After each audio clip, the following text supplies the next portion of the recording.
오늘은 창세기 21장 말씀으로 함께 은혜 나누기를 원합니다. 제가 얼마 전에 읽었던 책에 소개된 영화인데요. LA 타임즈 기자 로페스라는 사람이 그 길을 걷다가 아름다운 음악 소리, 바이올린 연주 소리를 들었다고 합니다. 그 소리에 이끌려서 찾아가 보니 한 50대 흑인 남자가 바이올린을 연주하는 것을 만나게 됩니다. 에이어스라는 사람인데, 그런데 그 행색이 거리의 음악가, 이렇게 아름다운 음악을 연주한 사람이 누구였을까 궁금해 찾아보니까 너무나 지독한 냄새가 나는 노숙자, 늙은 흑인 남자였다라는 거죠. 근데 그의 연주가 보통의 연주가 아니었던 겁니다. 그래서 그의 이제 이야기를 나누면서 그 사람의 사정을 듣게 됩니다. 21살 때 정신분열증이 걸려서 다니던 학교를 그만두고 음악 공부를 멈추고 거리로 나오게 됐다.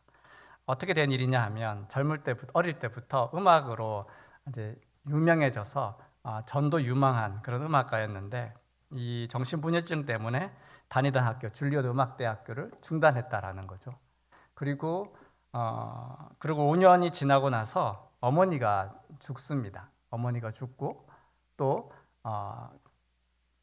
결국 아버지와 함께 살게 됐는데, 아버지도 이제 가정을 돌보지 않는 그런 사람이어서 결국 그는 혼자 길에 나앉게 되었던 거죠.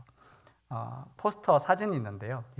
소설로 먼저 발간이 되었고 그것이 영화로도 만들어졌습니다. 솔로이스트라는 영화인데요. 이 영화에 나오는 주인공 그 배우들이 아주 유명한 배우들인데 영화는 흥행을 못했습니다. 로버트 다우니 주니어, 그다음에 그 연기파 배우 제이미 팍스, 아카데미 나무주연상 받은 그런 유명한 배우들이 이제 이걸 출연을 했는데, 이 사연이 너무 가슴 아픈 사연인 거죠. 이 기자는 이 기구한 운명을 걸어가고 있는 이 음악가를 도와주고 싶은 마음이 들었습니다. 그래서 그를 이제 거리의 노숙자이지만 그것을 취재를 하고 여러 번 신문에 연재를 합니다. LA 타임즈 기자였기 때문에. 그런데 이 음악가 에이어스는 이제 거리 생활을 하면서 자기가 갖고 있던 첼로를 도둑을 맞습니다. 그래서 어렵게 모은 돈으로 또 바이올린을 하나 샀는데 그것도 또 도둑을 맞아서 다시 되찾아오기도 하는 그런 일들을 여러 번 겪으면서도 그 사람은 음악을 포기하지 않는 거죠. 정신분열증 때문에 아름다운 연주를 하다가도 자기에게 오는 사람들에게 욕을 하고 막 시비를 걸고 이렇게 불황인으로 살아가고 있는 그런 상태였는데, 이 로페스라는 사람이 그를 만나서 이렇게 신문 기사를 통해서 그를 소개하고 또 후원을 할 수 있는 사람들을 모집해서 그가 다시금 치료를 받고 재활을 할 수 있도록 도와주는 그런 이야기가 이 영화의 주된 스토리입니다. 근데 이 20살에 거리 생활을 시작한 사람이 50이 넘도록 거리를 살았으니 새 아파트를 마련해 준들 살 수가 있을까요? 음악 공부를 위해서 새로운 아파트도 마련해주고 음악 선생님도 붙여주고 하지만 계속해서 좌절이 되고 집을 나가버리고 하는 일들이 계속되어집니다. 하지만 이 로페스는 포기하지 않고 계속 그 사람을 격려하면서 도와줍니다. 처음에는 기자의 마음으로 조사를 하고 신문의 취재 대상으로 삼았었는데 너무 그가 불쌍한 마음이 들어서 이제 형제와 같은 그런 모습으로 끝까지 그 사람을 도와주고 포기하지 않고 계속 도와주면서 결국 이 사람이 재활할 수 있게 된 그런 이야기입니다. 최선을 다해서 선한 영향력을 흘려보내는 훌륭한 그리스도인들이 우리 주변에도 많이 있는 것 같습니다. 우리도 인생을 살아가다 보면 누군가에게 영향을 받기도 하고 또 영향을 끼치기도 합니다.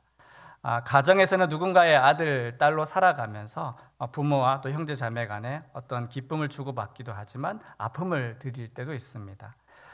부모 역시 마찬가지죠. 믿음으로 자녀를 양육한다 해도 실수하고 어떤 좌절을 겪을 때가 역시 있습니다. 직장 선후배 사이에서도 그렇고 교회에서는 어떻습니까? 여러분 찬양팀으로 봉사하시고 교사로 봉사하고 성가대로 안내며 성전 맡은 레위인 여러 가지 봉사들을 통해서 영향력을 끼치고 있습니다. 또 청년들은 청년들대로, 중고등부 학생들은 학생들대로 그 그룹 안에서 여러 가지 모습으로 서로에게 영향력을 끼치며 살아가고 있다라는 것입니다. 여러분은 신앙인으로 여러분이 서 있는 그 자리에서 어떤 영향력을 끼치고 살아가고 있습니까? 오늘 본문 창세기 21장에서는 아브라함을 소개하고 있습니다. 아브라함이 블레셋 그랄 지방에서 낯선 이방인으로 살아갔지만 그러나 그가 놀라우리만큼 선한 영향력을 끼치며 살았다라는 것입니다. 창세기 21장 22절에서 23절 말씀을 세번역 성경으로 세번역 성경으로 제가 준비했는데요. 한번 같이 읽어볼까요? 시작. 그 무렵에 아비멜렉과 그의 군사령관 비골이 아브라함에게 말하였다. 하나님은 당신이 무슨 일을 하든지 당신을 도우십니다. 이제 여기 하나님 앞에서 당신이 나와 나의 아이들과 나의 자손을 속이지 않겠다고 맹세하십시오. 당신이 나그네살이를 하는 우리 땅에서 내가 당신에게 한 것처럼 당신도 나와 이 땅 사람들에게 친절을 베풀어 주시기 바랍니다. 블레셋 왕 아비멜렉이 웬일인지 아브라함을 칭찬하면서 이 조약이 맺어집니다. 하나님이 당신과 함께 하시는군요. 당신은 무슨 일을 하든지 다 잘 되네요. 제가 당신에게 후하게 대접했던 것을 기억해 주십시오. 당신도 우리에게 친절하게 대해 주십시오. 어떤 상호 불가침 조약 같은 것들을 협약을 맺고 있습니다. 이 그랄 땅, 블레셋에 속한 땅으로 헤브론에서 남서쪽으로 약 55km 정도 떨어진 곳에 위치해 있습니다. 아브라함은 소돔성이 멸망당한 후에 근 20년간 헤브론에서 살다가 이 그랄 땅으로 이주를 합니다. 그랄 땅 블레셋 사람들은 농경 민족입니다. 농사를 짓고 살아가고 아브라함은 우리가 알고 있듯이 유복민입니다. 그러니까 사실 어울려 살기 적합하지가 않죠. 들에서 소나 염소를 키우는 이 아브라함이 목초지를 찾아서 이곳저곳 돌아다니다가 이 그랄 땅이 괜찮았던가 봅니다. 하지만 그 땅에 정착하여 산다는 것이 쉽지가 않았습니다. 왜냐하면 우리가 창세기 기사에서 보았듯이 여러 번 우물을 빼앗기는 그런 일들을 겪습니다. 블레셋 사람들, 특별히 하나님을 믿지 않는 사람들입니다. 그래서 이 아브라함은 자기 가족을 보호하기 위해서 어떤 일을 했냐 하면 블레셋 사람들이 자신을 죽이고 자기 재산을 빼앗아 갈까봐, 아내를 빼앗아 갈까봐 뭐라고 했죠? 아내를 여동생이라고 속이기도 했습니다. 그런데 그렇게 살던 그랄 땅, 이 블레셋의 최고 지도자 아비멜렉이 군대 장관 비골과 함께 아브라함을 찾아와서는 이제 자신들과 동맹을 맺자라고 하는 것입니다. 이것은 대단히 놀라운 일입니다. 그런데 더 놀라운 것은 동맹을 맺자고 하면서 그가 했던 말이 더 의미심장합니다. 본문 22절 말씀을 우리 다시 한번 읽을까요? 화면을 보시면서 시작. 그때 아비멜렉과 그 군대 장관 비굴이 아브라함에게 말하여 이르되 네가 무슨 일을 하든지 하나님이 너와 함께 계시도다. 아멘. 하나님이 너와 함께 계시도다. 하나님을 믿지 않는 이 블레셋 왕이 왜 뜬금없이 아브라함을 이렇게 칭찬하고 있는 것일까요? 그런데요, 사실 이 블레셋 땅에 있었던 이 일이 우리나라에도 있었다는 거 혹시 아시나요? 약 150년 전에 우리 개신교 선교사들이 우리나라에 들어왔습니다. 처음 우리나라 사람들이 그들을 보면서 그 낯선 외모 때문에 키는 크고 몸은 마르고 눈은 새파랗고 코는 삐죽하고 그래서 처음에는 선교사들을 비웃었죠. 코쟁이라고 놀렸습니다. 선교사들이 어눌한 한국말로 서양 종교 기독교를 전하는 것을 보면서 더더욱 그들을 경계할 수밖에 없었던 것입니다. 하지만 어떻게 조선 사람들은 마음 문을 열게 되었을까요? 처음 우리나라에 개신교 선교사들이 들어왔을 때 제일 먼저 한 것, 병원을 열고 학교를 세우고 기억하실 겁니다. 조선의 의술로는 도무지 고칠 수 없는 병들을 이 서양 의료 선교사들이 고쳐주기 시작한 것입니다. 그뿐 아니라 위기에 처한 사람들을 도와주고 사람 취급도 하지 않는 백정과 천민들의 친구가 되어주고 또 여성과 어린이들에게는 글도 가르쳐 주었습니다. 이렇게 선교사들을 경계하던 조선 사람들의 마음이 조금씩 열리기 시작한 것입니다. 그 비약 고종 황제도 선교사들에게 이렇게 이야기했습니다. 당신들이 하는 모든 일에 하나님이 함께 하십니다. 사진을 하나 준비했습니다. 대한민국, 저게 뭐냐면 조선 고종 황제가 세운 대한제국 아시죠? 대한제국에서 발행된 훈장이 한 100여 점밖에 안 남아 있는데 한 100명 정도 사람에게 훈장을 주었는데 그 중에 온전히 저 부장품이 다 보존된 극히 일부의 저 훈장 중에 하나인데 저게 누구에게 주어졌냐면 알렌 선교사에게 주어졌습니다. 알렌 선교사가 1905년에 고국으로 돌아가기 전에 1904년에 저 훈장을 내려준 거죠. 알렌 수중 훈공 1등 태극 대수장. 1884년에 우리나라에 들어온 알렌 선교사가 85년도에 재중원을 세워서 의수를 펼쳤고 1887년부터는 조선을 위한 미국의 어떤 공사 같은 그런 지위를 받아서 한국과 미국 사이에서 어떤 가교 역할을 합니다. 네, 그래서 고종이 잘 알고 계시지만 고종이 아주 가까이 했던 그런 사이이기도 합니다. 그가 이제 고국으로 돌아가기 전에 이 고종 황제가 훈장을 내려주고 이제 그것을 이제 그 공을 기렸던 것이죠. 이 고종이 알렌에게 한 말, 당신들이 하는 모든 일에 하나님께서 함께 하십니다. 유교와 조상신을 섬기던 조선 땅에서 조선 왕이 이와 같은 고백을 했다라는 것 여러분 믿어지십니까? 참 놀라운 일입니다. 그런데 이런 고백이 나올 수밖에 없었던 이유는 바로 선교사님들의 목숨을 건 헌신이 있었기 때문입니다. 조선 사람들을 위해서 조선 사람들은 선교사들을 통해서 하나님을 보았던 것입니다. 아브라함도 마찬가지입니다. 아비멜렉이 자기 땅에 들어와 거주하고 있는 아브라함을 예의주시하면서 보았을 것입니다. 그런데 시간이 흐를수록 아브라함은 뭔가 자기들과 다르다라는 것을 느끼기 시작했습니다. 아브라함을 보면서 하나님이란 신이 정말 계시는가 보다. 아브라함의 삶과 인격에서 나오는 그 모습이 아비멜렉의 마음에 감동을 주었던 것입니다. 그래서 이렇게 조약을 맺는 데까지 나오게 된 것이죠. 바로 그것은 아브라함의 선한 영향력이었던 것입니다. 영향력이란 단어의 뜻입니다. 화면 부탁드립니다. 사전적인 뜻은 어떤 사물의 효과나 작용이 다른 것에 미치는 힘 또는 그 크기나 정도 이런 뜻을 가지고 있는데 사람 사이에 저 말을 사용할 때는 마음을 움직이고 사람을 끌어당기는 힘으로 이렇게 사용되어집니다. 마음을 움직이고 사람을 끌어당기는 힘. 여러분, 아브라함은 약자, 이방인 여러 가지 불리한 조건 가운데 있습니다. 자기의 아내를 누이라고 속여야 될 만큼 그렇게 그는 상당히 불리한 조건에 있는 사람이었습니다. 하지만 그는 이제 시간이 지나서 오히려 영향력을 끼치는 사람이 되었습니다. 영향력은 반드시 돈이 많다거나 힘이 세거나 학벌이 좋다거나 하는 그런 것과 관련되어 있지 않습니다. 오히려 학벌은 높은데 공부는 많이 했는데 정말 높은 지위에 있는데 그러나 그런 사람이 성향 영향력을 끼치지 못하고 오히려 많은 사람들의 공분을 살 그런 행동을 하게 되면 부도덕한 일을 저지르게 되면 사람들은 실망하게 됩니다. 아브라함 어떻게 선한 영향력을 끼칠 수 있었을까요?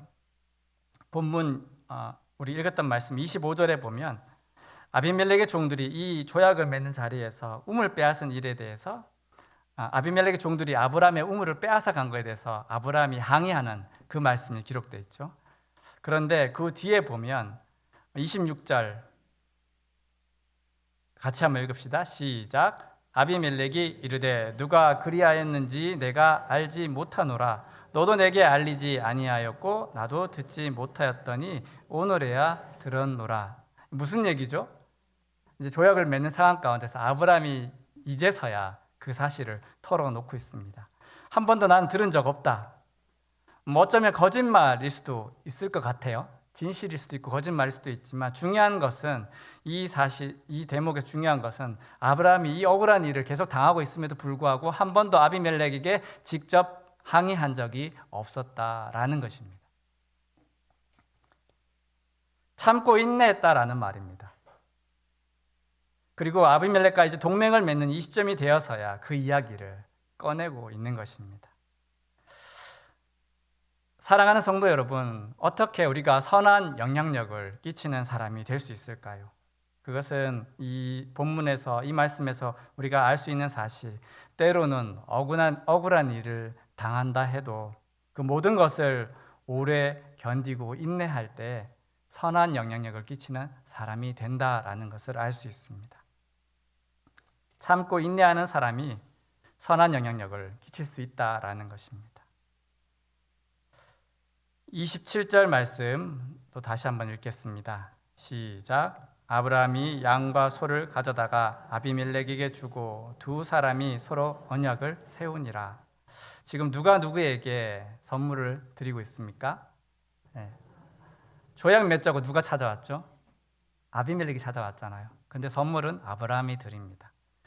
낮은 자가 선물을 바치고 높은 자가 그것을 받음으로써 언약이 성립되는 게 일반적인 상식인데, 자기에게 찾아온 아비멜렉에게 오히려 아브라함이 양과 소를 선물로 바치고 있습니다. 아브라함이 스스로 낮아졌다라는 것입니다. 낮은 자리로 내려가서 아비멜렉에게 양과 소를 바친 것입니다. 아비멜렉이 왕이고 자신이 손님이라는 사실을 그는 인정하고 있습니다. 그렇게 평화의 언약을 이제 맺게 된 것입니다. 아비멜렉이 찾아왔기 때문에 대등한 관계에서 아브라함이 상대해도 상관없는 일이었어요. 그런데 그렇게 하지 않고 자신을 낮추어서 협약을 맺는 그 상황 가운데 그 계약의 재물들을 먼저 바치고 있습니다. 아브라함이 이렇게 스스로 낮은 자리로 내려갔던 것이죠. 여러분, 선한 영향력이라는 것은 결코 강자가 약자를 짓눌러서 이루는 것이 아닙니다. 군대에서 상관이 부하에게 명령을 하듯이 그렇게 영향력을 끼칠 수 있지만 우리는 그것을 영향력이라고 말하지 않습니다. 그거는 그냥 복종케 하는 것이지 영향력이 아닙니다. 영향력은 힘이나 위력으로 남을 조정하는 것이 아니라 마음의 울림과 감동으로서 끼치는 것입니다. 그래서 상대를 자발적으로 행동하게 만드는 것입니다.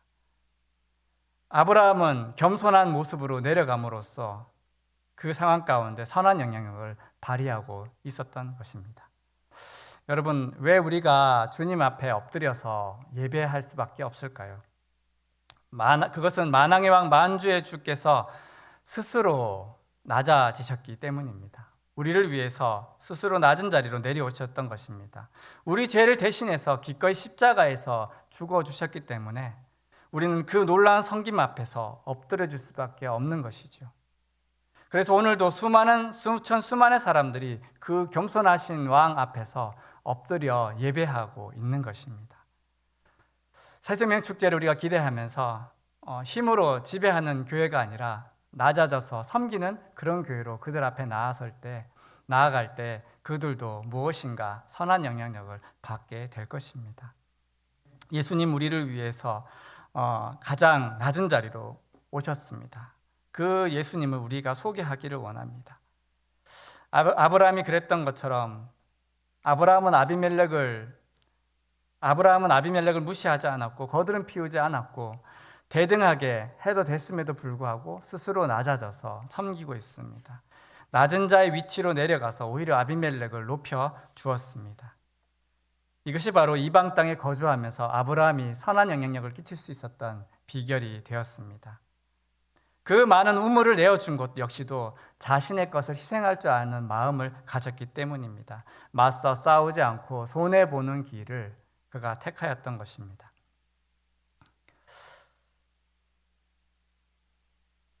여러분, 우리 사실을 돌아볼 때 어떤 모습으로 우리가 살아가고 있습니까? 제가 어릴 때는, 학생 때는 무언가 위대한 사람이 되고 싶다.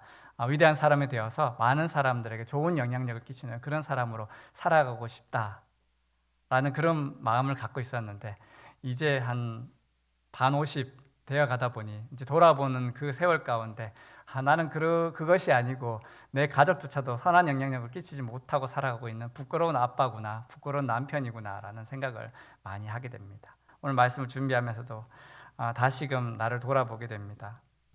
여러분은 어떻습니까? 어떤 영향력을 끼치고 계십니까? 위대한 사람이 되어 큰 영향력을 끼치는 사람이 되지 못해도 괜찮습니다. 하지만 부탁드리고 싶습니다. 좋은 아버지가 되어주시면 감사하겠습니다. 좋은 어머니가 되어주시면 좋겠습니다. 겸손한 장로님, 어진 권사님, 선한 집사님이 또 선한 우리 성도님이 되어주시면 좋겠습니다. 여러분이 그런 모습으로 살아간다면 먼 훗날 우리가 우리의 인생을 되돌아 보았을 때 나의 이 모습을 보면서 예수님을 따라 살고 있는 이들이 있음을 발견하게 될 것입니다. 그것이 바로 선한 영향력입니다. 우리 모두 하나님의 사람으로 겸손하며 인내하는 삶을 살아갈 수 있기를 바랍니다. 우리 주위 사람들에게, 우리 후손들에게 선한 영향력을 끼치며 살아갈 수 있기를 축복합니다. 아브라함처럼 내 것을 주장하는 것이 아니라 때로는 헌신하고 손해보면서도 인내하고 또 타인에 대해서 겸손한 모습으로 그를 높여줌으로써 그렇게 선한 영향을 끼치는 사람들이 다 되었으면 좋겠습니다. 하나님 말씀 로마서 3장 25절입니다. 우리 한번 같이 읽겠습니다. 이 예수를 하나님이 그의 피로써 믿음으로 말미암아 화목제물로 세우셨으니 이는 하나님께서 길이 참으시는 중에 전에 지은 죄를 간과하심으로 자기의 의로우심을 나타내려 하심이니. 아멘. 여기 하나님께서 길이 참으셨다 기록하고 있습니다. 오래 참는 것, 긴 고통 속에서 참는 것을 말하는 것입니다. 이것은 결코 낭만적이거나 아름다울 수 없는 일입니다. 하지만 내 생각을 내려놓고 내 감정을 내려놓고 오래 참는다면, 오래 참을 수만 있다면, 사랑이신 하나님이 오래 참을 먼저 보여주신 것과 같이 나도 오래 참을 수만 있다면 우리를 통해서 선한 영향력은 나타나게 되어질 것입니다.